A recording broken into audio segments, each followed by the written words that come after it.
Hello everyone, welcome back to the channel. Hope you are doing well and fine, and in today's video I'll be showing you how to fix Zelle error C201. So without wasting any time, let's just jump right on the video and make sure to watch this video till the end and follow the steps as well. So the first thing that you can do is head over to your browser and then type in downdetector.com, and there check to see if the Zelle server is working properly or not. Sometimes the server in the issue might be the reason that you are facing the problem. So what you can do is just patiently wait it out and then try again.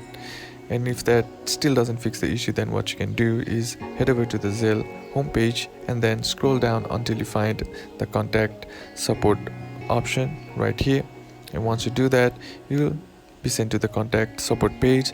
Scroll down until you find this form section. Now here all you got to do is fill in your information, and on the description box what you need to do is briefly explain about the error that you are having, and then all you gotta do is click on send message, and after a couple of business days the Zelle customer support will reach out to you and then fix your issue. And that's basically how you can do it. And that's it for today's video, guys. Hope this video was useful to you. Leave a like if you did, comment down below what the next video should be on, consider subbing to the channel. Thanks for watching.